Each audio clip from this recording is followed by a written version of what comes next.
Okay, so welcome everybody back from the Christmas break, and I'll begin by calling the regular meeting of Township Council for Monday, January 13th to order. Of course, I'd like to begin by acknowledging the traditional territories of the Coast Salish peoples, and in particular, our valued relationships with the Katzie, Kwantlen, Matsqui, and Semiahmoo First Nations. Can I get a motion to adopt the agenda, please? Moved by Councillor Ferguson, seconded by Councillor Van Popters. Any discussion on the agenda?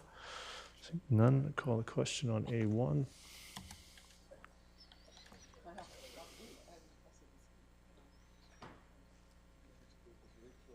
That carries unanimously. Get a motion to adopt the regular council meeting minutes of December 16th. Moved by Councillor Rent, seconded by Councillor Bailey. Is there any discussion on the minutes?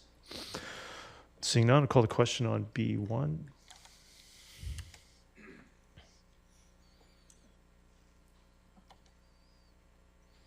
That carries unanimously. Well, the first item, reports to council, item E1, 2025 ICBC Road Improvement Grant. Somebody wish to move the recommendation? Moved by Councillor Pratt, seconded by Councillor Rent. Is there any discussion on E1? Seeing none, call the question on E1. That carries unanimously. Items for bylaws for final adoption. I1, credit card service bylaw amendment. Bylaw number 6092. Moved by Councillor Rent, seconded by Councillor Ferguson. Is there any discussion on I1? Seeing none, call the question on I1. That carries unanimously. Item I2, 2025 revenue anticipation borrowing bylaw. Bylaw number 6088. Moved by Councillor Rent, seconded by Councillor Bailey. Is there any discussion on I2? Seeing none, call the question on I2.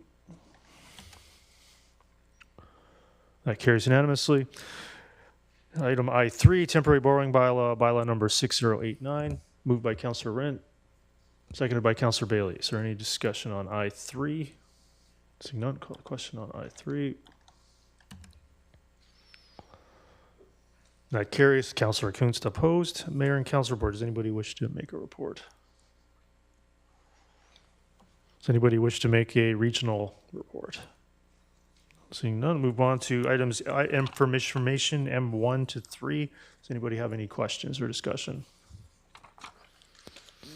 Councillor Ferguson. Yeah, thank you, Mr. Mayor. I know that under M2, the 24th Avenue 196, I appreciate the report from staff, and it's fair to say for the folks living in that area, it's a lot denser area than folks realize. There's about 3, perhaps 4, what they call manufactured home parks, as well as, of course, rural residents in the area. And the road on our side is just quite not ready for anything of an opening at the 96 and 24 side. I think in the future, I'm sure it will open, but we'd have to do a significant amount of upgrades to the road for that to happen. So I just wanted to bring that to council's attention. And my last one, really quick question to engineering. I know I've seen your report. What is the status of that bridge along 24th Avenue hits the lowland, if I may, through the chair? Go ahead. Through the chair. I believe you're talking about is it the culvert crossing? Yes. You know, the bridge, it's a newer culvert crossing, which concrete boxes, so it's built to current standards. Would it take much to make it 4 lanes? I know it's in your report, but I'm just saying in the future. For 4 lanes, we would require land. Okay. Thank you very much indeed, Mr. Rule. Thank you. Councillor Pratt. Yeah, thank you, Your Worship. And just talking about M2 as well, at the end of the report, there's 2 potential recommendations that staff have put in. Both address reviewing the design and looking forward. And I'm wondering if it's probably best to wait and anticipate to see what we see in the transportation and mobility strategy, or if it's prudent to do it now. Yeah, you could always wait. You could also follow up during the budget process to see what capital funding might be available to address some of those items. We could also, throughout this year, take action on suggestions within the memo to have staff update those cost estimates, and those could be considered in 2026. Yeah. So many options. Any action taken today, could be done today. It could be done at future meetings. Okay, thank you. Yeah, I'll happily wait. Councillor Kunst. Yeah, M1, Fraser Highway Employment Lands, Area Plan Engagement. So I went to the website on what we heard, and I just want to commend our staff for the wonderful work that they do in just compiling all the information, all the questions. At the very end, there were some emails or questions from community members, and I'm just wondering, do they get a response? I mean, I would imagine that they would. And if there was a way to see that response, because I'd be interested in, how those, in some of those questions as well. Your Worship, to Councillor Kuntz, depending on the open house, sometimes the questions are answered, or subsequent open houses, those questions are then posted on some of the information boards and the answers are provided.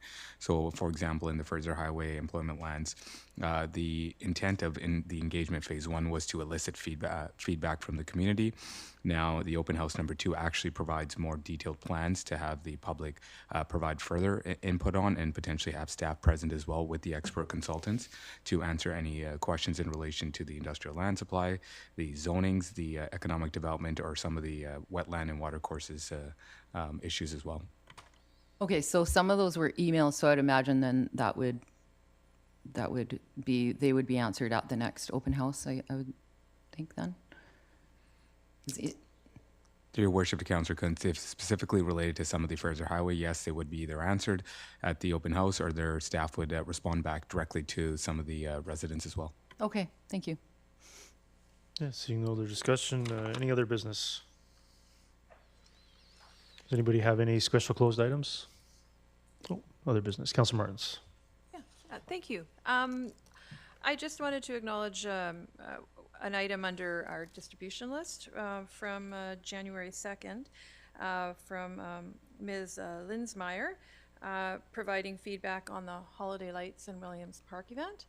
And I also noticed from the Langley Advance Times, there was an article on the 11th providing some metrics on attendance and that sort of thing. Will staff be preparing a report for council, like an after report on the event, letting us know how it went, maybe some lessons learned?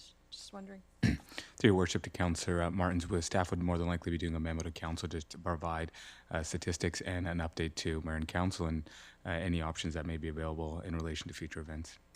Okay, and will they also be looking at the feedback from the community? Because I know we have received a couple of communications over the last few distribution lists.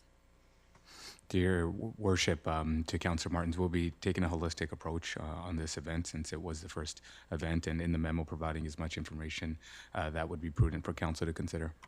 All right, and that will include the breakdown of the expenses for the township?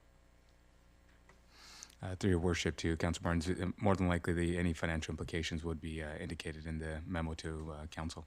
Excellent, thank you. Councillor Victor? Yeah, I also had that one flagged, and I was hoping we could also get a breakdown in the costs of any upgrades that were done to Williams Park in preparation for this event that may not have been included in the budget that was allocated for the event. Mr. Cooner, you can consider that? Yes, Your Worship. Is any other business? Anybody have any closed items? Seeing none, I get a motion to resolve into special close. Moved by Councillor Rent, seconded by Councillor Bailey. Is there any, just all those in favor? Anyone opposed? And that carries. Get a motion to terminate. Moved by Councillor Van Popta, seconded by Councillor Pratt. All those in favor, opposed, and that's carried. Thank you. 9 minutes.